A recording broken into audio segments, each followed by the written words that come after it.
Okay, all righty. I will call the meeting to order and advise that the meeting is being video recorded and live streamed. I ask if there's a disclosure of interest. As there is none. That one item, is that in open or is that just in closed? There are two additions and they're both just information items for later in the agenda. All right. Section 11. Perfect. Okay, either we have a resolution to adopt the agenda as amended with the addition of two petitions and communications for the NOMA conference and AGM concludes, and the NOMA welcomes province making NORD's fund permanent. And that is the only two changes or additions. Any discussion? It has been moved and seconded and has been all in favor. Approved. We have the minutes of the council meeting held on April the 14th for approval, page 9 to 30. Is there any errors or omissions? As there were none, all in favor of the minutes as presented? Thank you. Was there any discussion on any of those minutes? Any items? Councillor Peacock? Good morning. Not so much, it's just a question. With regard to the renovations for the fire halls and the office, is the municipality required to then get a permit and plumbing inspectors? Yep, okay. Okay. I guess that'll be on the next building permit application or report. Thank you. Okay. We next have the Fire and Emergency Services. We have the minutes of the Fire and Emergency Services Officer meeting held on March the 17th.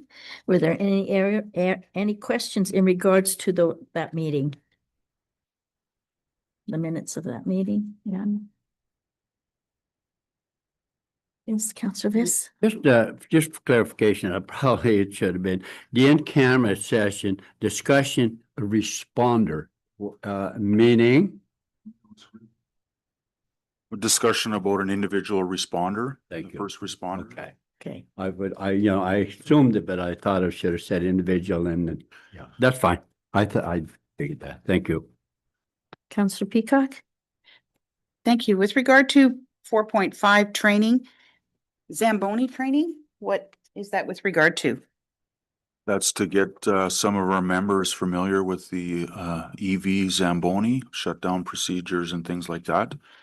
Or just challenges with scheduling with my people and with Chris's people to do a session and then pass it on. It'll probably be fall time now, I would think, given the time of year. Okay, thank you. Any other items for discussion? Anything you would have other than the minutes in regards to the fire department? Any comments or questions? Anything to bring forward to council, Sean? Just that we've got our first RTC course starting on Friday, Firefighter 1. It is a full course. We've got 5 OPR members attending that, new recruits that got on board last fall. And the deputy chief position in the restructuring interviews finished, and we're just going through the scoring for position awarding. I was told I didn't get the position. I've been tight-lipped over applicants and or success, but I will say you were unsuccessful. I know. I was told that. I got a phone call. They called me though. Now you have to make a decision. Oh, geez. Oh, they just called me and said, you ain't got it, Lucy. Go back to your work. So nothing else other than that, Sean? Okay. We have a resolution moved and seconded in regards to the Oliver Papunj Museum Board appointment, appointing Cliff Redden to the board which term expires November the 14th, 2026, when we'll begin a new 4-year term. Any discussion? All in favor? Opposed? Carried. We then have the OPHP Indigenous Relations Strategic Framework. We have a resolution that's been moved and seconded, and it is now open for discussion. Page 38 to 40.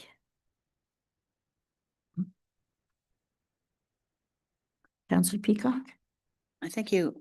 Will there need to be a change in the job description for whether it be the summer students or the employees at the museum, because section 5, it says to ensure board and staff undertake ongoing education related to Indigenous history, treaty context, and cultural protocols. So would we have to, or would that just be presumed within the job descriptions that the staff have there? I would think any education is in the job description, but Councillor CAO? Yeah, that element would be something that the museum board will be looking at and setting up some measures to deal with that part. It's all still under development. My other question was with regard to accountability. It says an annual review of progress. So who would do that review?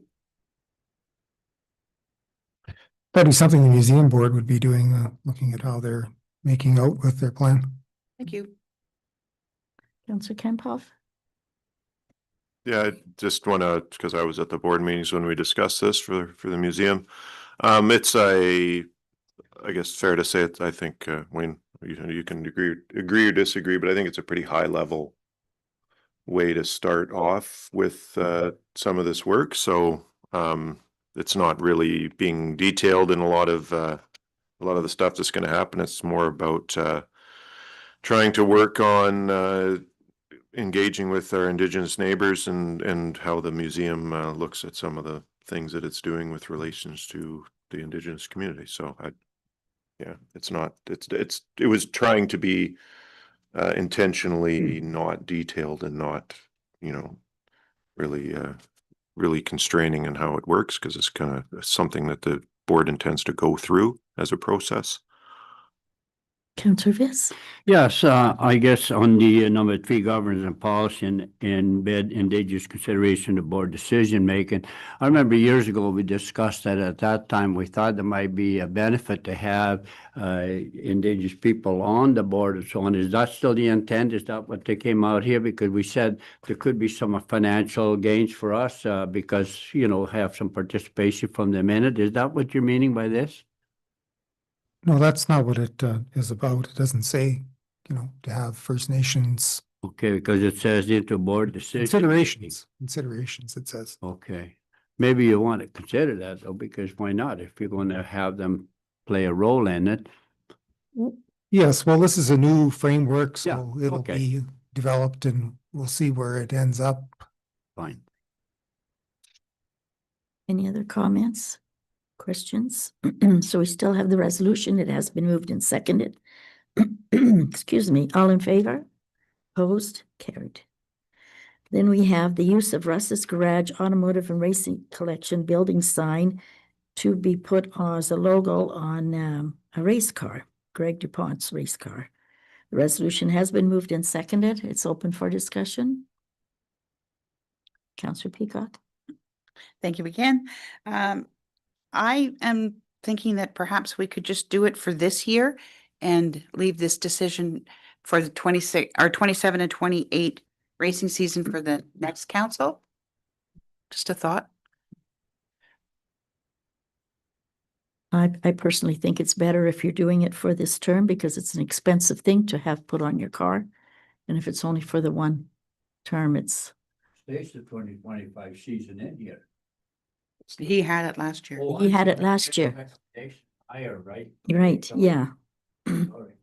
So, and it's not costing us anything, so if this gentleman wants to have that logo on his car, it's advertising the museum in the collective race collection building, so that's good advertising. Any further discussion? Councillor Kemphoff? Yeah, the discussion at the museum board was basically similar to what was already noted, that it's just simpler to do it for a couple of years at a time because it's, it's on the car, and it worked out fine last year. So yeah, that's why it was recommended for the next 3 years. Okay, all in favor? Opposed? Carried.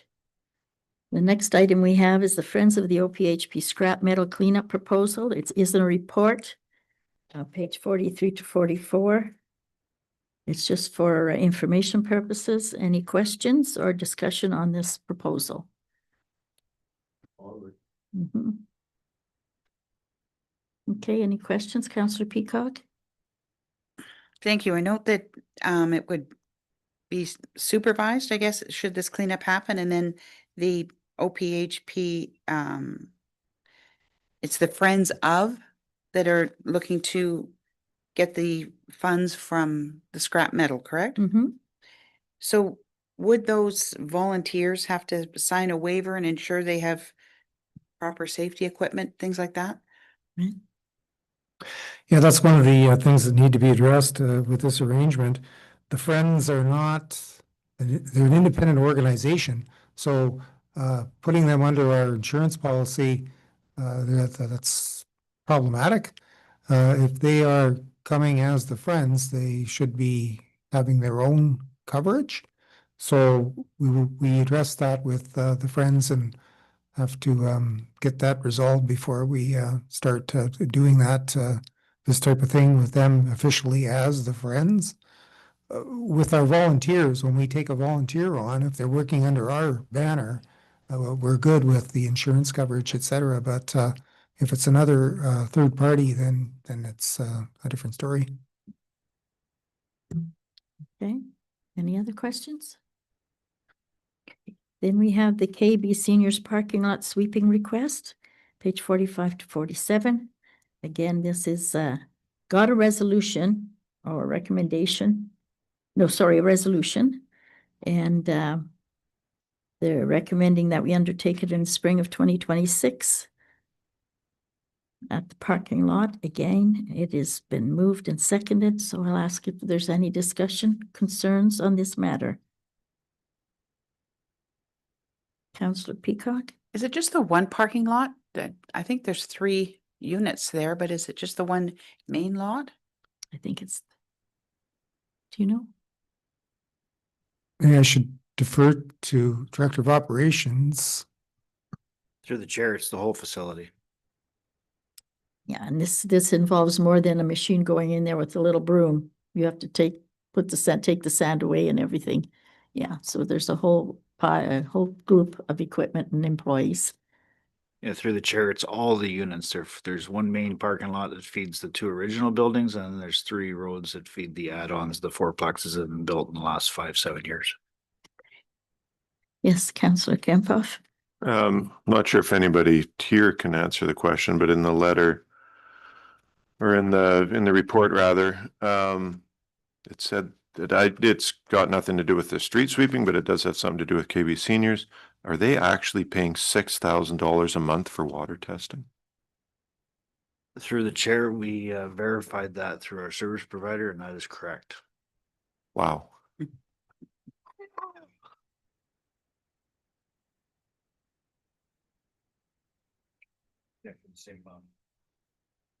I think they have more than one well, two wells, maybe 3.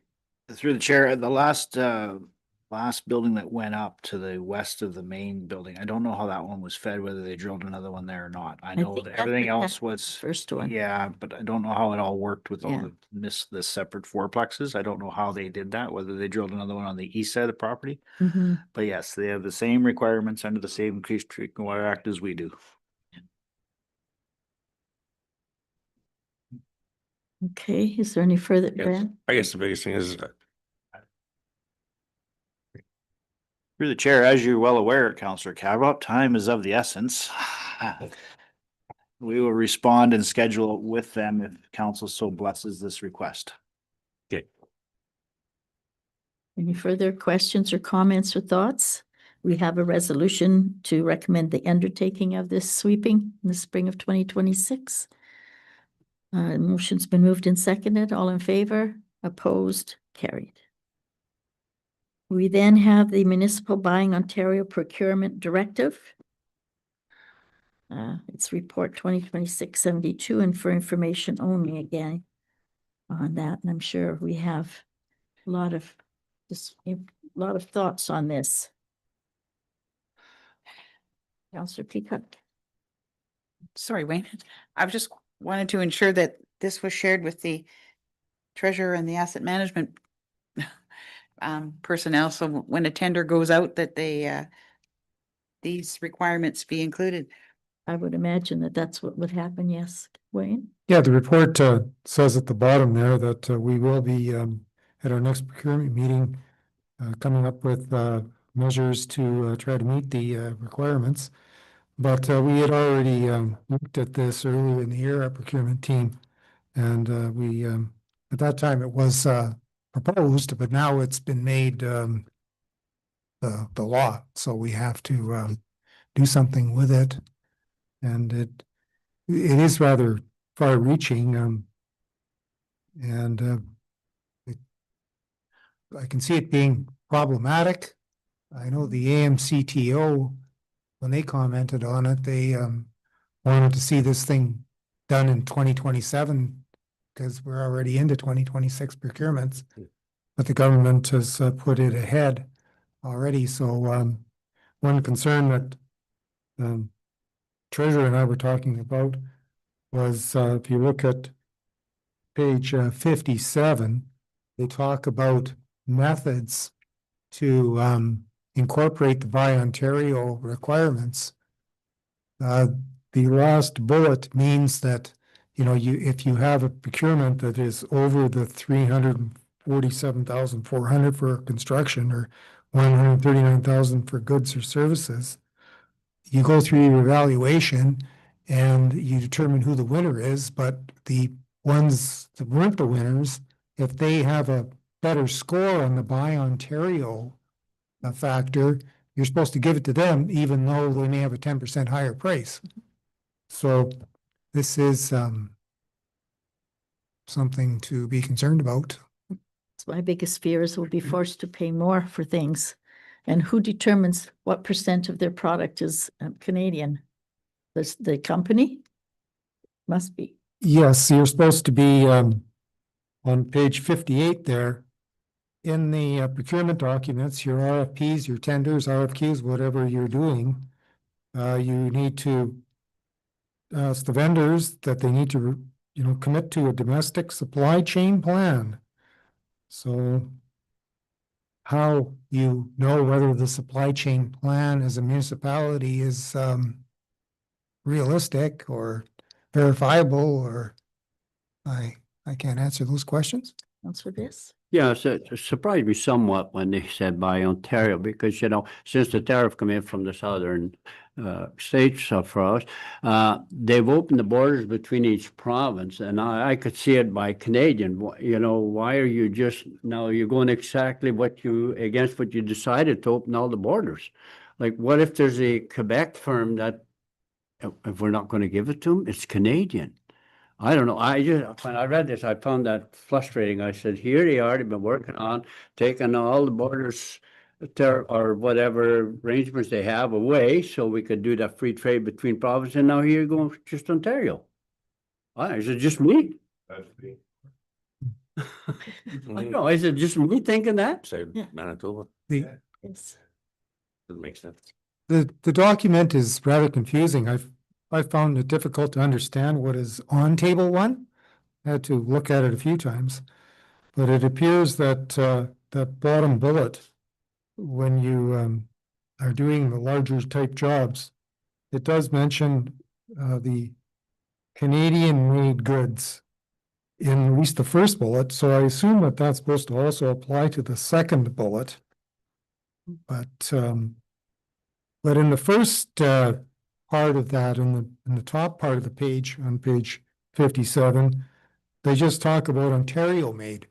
So it is complicated what they've got here. Yeah. And it's basically going to cost every municipality a lot more money for their products, because 10% over the budget we have now, it's a lot of money. I don't know that bottom line impact on that's gonna be, it's just gonna make everything more time consuming. Yes. Stuff. And, kind of like what he says, you're not gonna get, Stall over on Twin City Crossroads to come up with a domestic supply chain plan, or Miller Precast to come up with the methods. You're gonna get local, small vendors, put the effort into coming up with this. And in relation to Alan's question, there appears to be a priority between Ontario scores higher. Canada scores second, but they don't really spell out the relationship. Does Ontario score 1.5 times higher than Canada or 1.1 times higher than Canada? It doesn't appear to be like a mathematical relationship. That's right. Yes. Yeah, Well, anyway, I just found it confusing. I thought, I think it's going to end up costing us more. Any comment from Director of Operations who purchased all that equipment? Through the chair, it's been common practice with the MTO for the last 25 years to declare the Canadian content of the steel in a bridge project. Okay, That's been common practice. It's a well-defined form. It has to do with invoicing and verification of the supplier. The wrinkle in the ointment to Councillor Vista's comment is that just within the last month, a steel mill in Ontario has now closed its doors that provides sheet piling services to the province. And the competitor from the US opened a branch office in the same city and is now supplying American steel to Canadian projects. no. Now, kid. does that meet the definition? of Canadian or, yeah, Because they got the wording in here to Wayne's point, 51% of the value over, right? So it's the same as buying a plow truck, it's final assembly in Ontario. What's the percentage? Hmm. Interesting. Councillor Calvert? I was just wondering too about this, the tariff stuff that went on. Did we get a lot of stuff that was tariffed? And because undoubtedly they got turned over and they're supposed to be paying back all this money. So I wondered, has anyone heard on that? I know it's a long process. And how much tariff was actually involved in our purchases? The only purchase that we specifically added a procurement or a tariff firms was the fire trucks from the fire trucks. So then, but the question is how much are they gonna get back? Because there were a number of different tariffs applied and they were all different layers and some were deemed to be fundable and stuff. So the question is, I guess what it is TCI who's building fire trucks gonna get a refund of the tariffs that they paid. Certain parts, Yeah, and if they are, then obviously they should pass that on to us. Included in the revision to the contract, so. But we don't know the answers to that, and as far as I know, and I'm not an expert on this, is that the roll has been very slow, a lot of delays. Most small businesses haven't received. okay. Okay, any further discussion? The next one is the election sign bylaw. We have a resolution to approve the election sign bylaw. It's on page 62 to 71. The motion has been moved and seconded. Any discussion, Councillor Viss? Yes, some clarification. It says municipal election sign can go up after nomination day, okay? Then if you flip the next page to 64, signs can be displayed no sooner than Monday, August the 29th. Doesn't make sense. May the 1st is nomination day.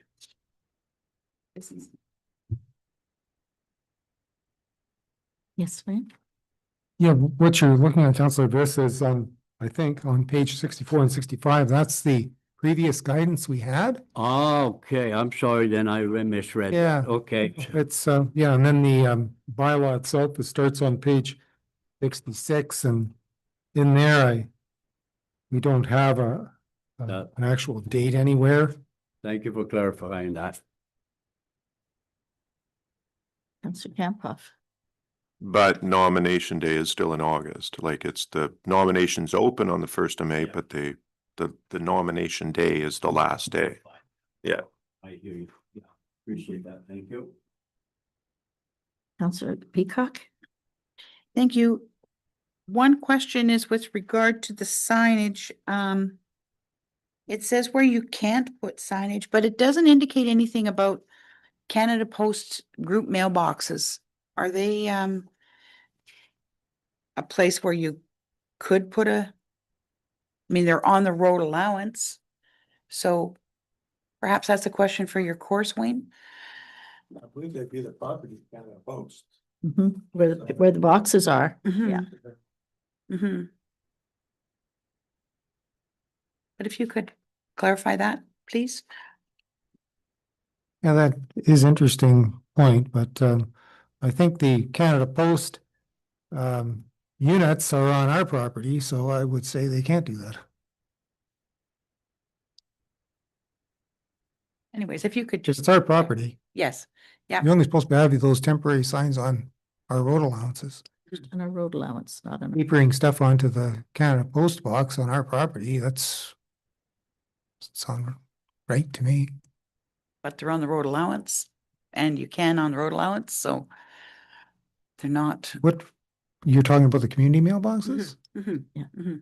No, they're on. I doubt if Canada Post will want that on their boxes anyways. Yeah. Yeah, through the chair, I dealt with messaging on and trying to move these community mailboxes, and it's an act of God, so to speak, to even touch them. So it's a federal thing, and that's, I think, beyond the scope of our bylaw. But yes, they do not like stuff on them. And you would have to ask permission, in my opinion. I'd ask permission to move them, and you got to wait for the vendor to show up, and you got to go to Winnipeg, and you got to fill a permit, and it's just. Yeah.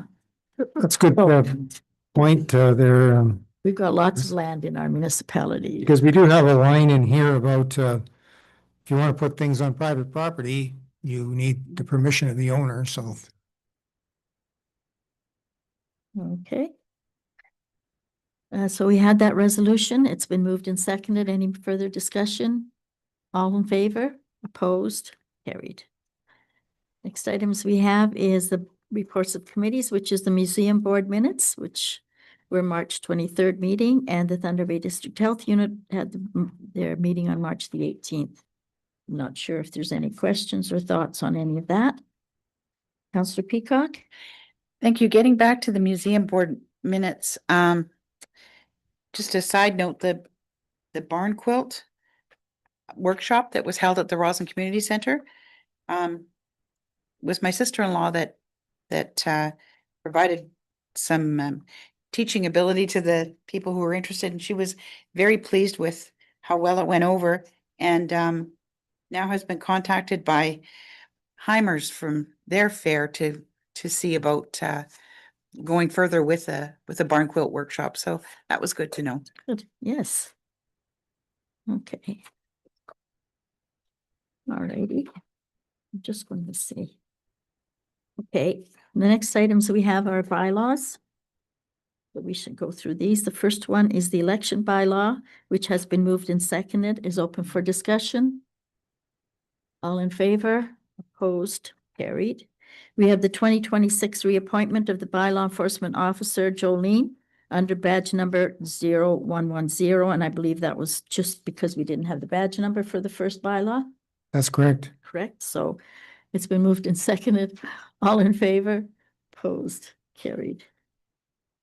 For communications and petitions, we have the Northern Ontario Tourism Campaign. If anyone wants to cut in, tell me at any time. I will stop at a topic. Councillor Peacock? With regard to the memo on page 87, we, like I say, the fourth paragraph down says showcase the beauty of your community. Just encourage people to send pictures at least of Kakabeka Falls, if nothing else, because I say it's a lot of visitors there lately, especially with the water running over. So That's a good idea, yes. Okay. The Community Safety and Wellbeing Plan. They asked to include the noose as a prohibited hate symbol within the legislation. Then the harmonization of municipal road construction standards, another one that's scary. Are we going to, as a municipality, be commenting on this? Yes. We had a report about that earlier, and Mm. we did send in comments opposed to this change, particularly the item that they're talking about here. The proposal had an exemption process that would be controlled by MTO. So if you want to deviate from the standards, you'd have to get an exemption from them. And in this report, the MEA says that would be a very bad idea. They also have a lot of other ideas that we did not put in our comments, but Right. Anyway, and it states that on page 100, like one size fits all limitation. It does not. It says a uniform approach risk is neither efficient nor effective. So, I mean, you can't do something like that no. And if you do have to get approval by any ministry, including the Ministry of Transportation, the project won't take place that year. So it's just going to delay everything from happening. The next one is the Hope Air Day, May the 6th. We want to support the national awareness dedicated to raising awareness of Hope Air's role in helping Canada deliver on its promise to universal health care. Is there any interest in that? And Ontario's 7th Annual Provincial Day of Action on Litter. So Litter Day is Tuesday, May the 12th. Then we have the Northwest Community Center Board of Directors Open House. And that's on May the 6th. Hydro One, keeping you connected. Enbridge Gas. They have a municipal and stakeholder engagement team. Northern Municipal Leaders Uniting the Call for Federal Partnership on Highway 11 and 17. I agree with that one. It's a federal highway. Federal highway should put some money into 1117. The NOMA Conference and Annual General Meeting kicked off in Thunder Bay. A special economic zone. It's from the city of Greater Sudbury, and the stormwater fee regulations, the Minister of Municipal Affairs and Housing, and the Alto High Speed Rail. Just a thought. Does anybody want to say a few comments about the NOMA conference and what struck them as interesting or new or something we hadn't heard before? Well, they gave out nice books. Yeah. So if there was anything we haven't talked about for the last 5 years or whatever, if you'd like to bring it forth to us, Councillor Kemphoff. Yeah, I didn't bring prepared notes, but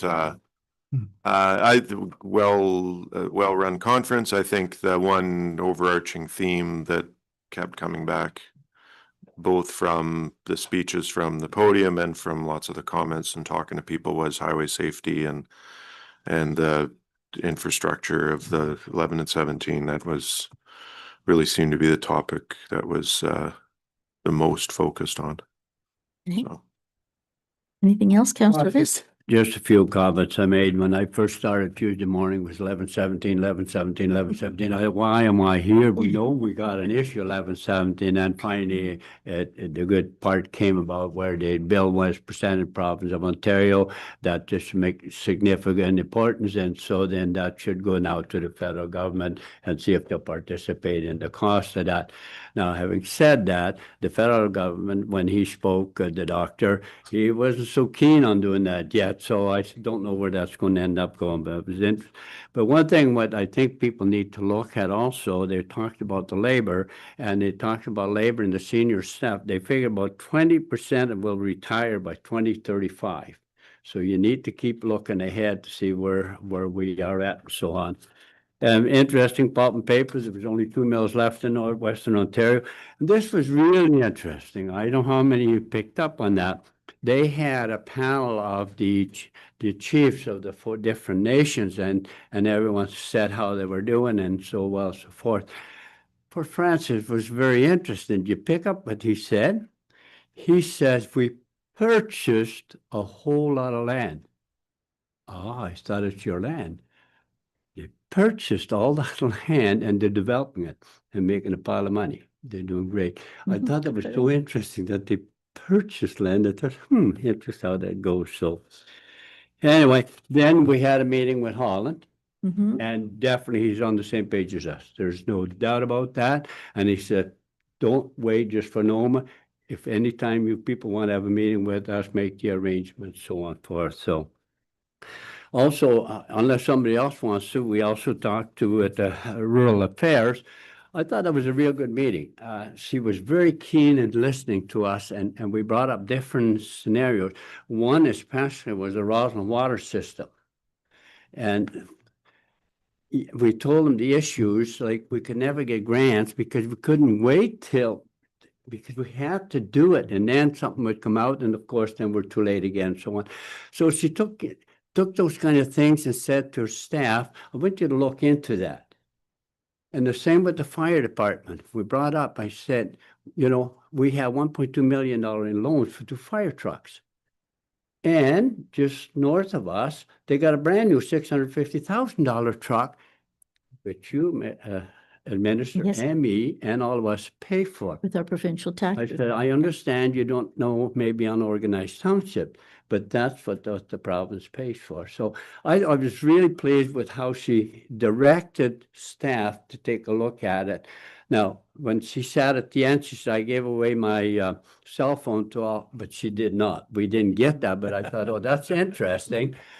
So what I failed to say to her, whether it's good or bad or positive or negative, we'd like you to come back to us, and I didn't. So I did see Pat Maxwell, because you couldn't get near them after that. I said, Right. Pat, would you see if that gets to Lisa Ann Thompson and ask her if we could get a reply back? So basically, everybody else? Charles? And well, on the big thing Councillor too, Calvert? oh, sorry, when we were talking to the minister about the thing is stressing is like, we get Ontario funding, sure, that ONFP or whatever, but we said like, we have a lot of stuff that we don't get funding for. We don't have water, we don't have sewer, stuff like this. So, maybe our share should be a lot bigger because everyone takes care of their own, for the majority, water and sewer.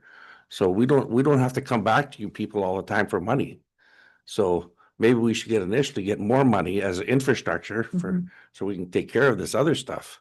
So then we're not a burden on them because we take care of ourselves basically. Yeah.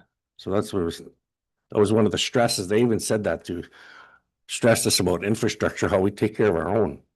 So we should be getting like more money as upfront. Right. So just Councillor Peacock? Thank you. I was pleased to see the number of ministers that were in attendance, and the topic of the NOMA conference was resilience, and everybody's trying to do their best, but no, it was very interesting to see how many ministers were here, and Lisa Thompson and her crew were heading to Kakaveka Falls, so there we go. Yeah. That was good. Mhm. Okay, thank you very much. Now we have the 2 new items. Number 1, and NOMA conference and AGM concludes. I don't know if anyone had any comment on that report. And that's with the energy and focus on municipal resilience, of course, as you were talking about. And then the second one that came out of the conference was NOMA welcomes province making Nord's fund permanent. So. Yes, Wayne? Yeah, we're happy to see that come out, that the Nords Fund is going to be made permanent. We received that money for 5 years when it initially came out, and it was $136,111, I believe.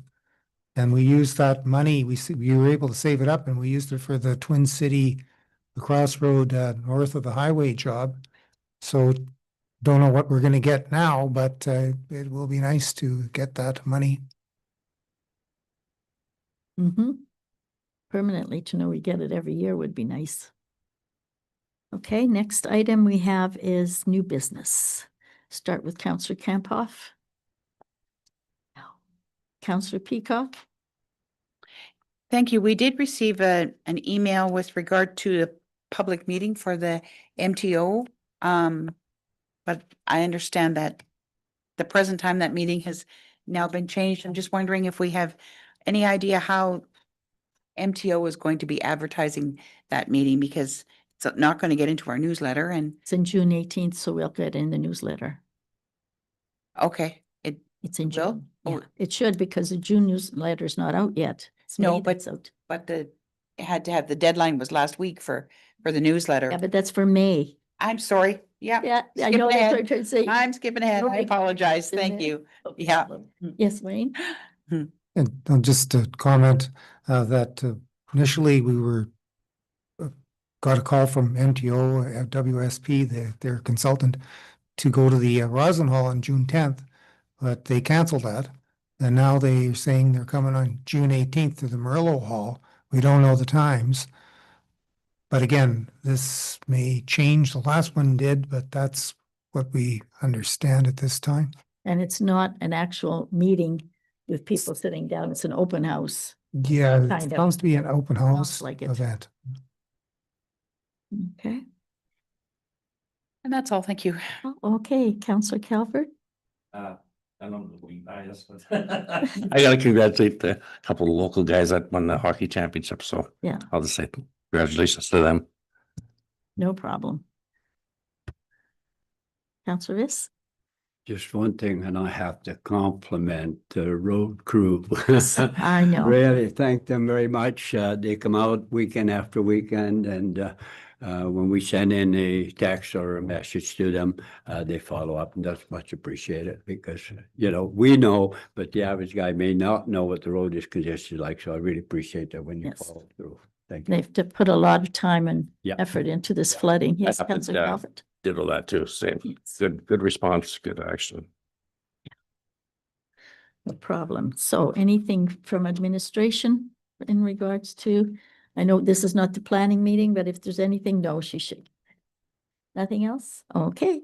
Then will resolve into closed session. We have a resolution moved and seconded to resolve into closed session, the time being 9:42 a.m. We will now have a 5-minute, 10-minute break. Thank you.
guess I should be up here again. And we now have a resolution to adjourn the meeting at 11:32 a.m. It's been moved and seconded. All in favor? Opposed? Carried.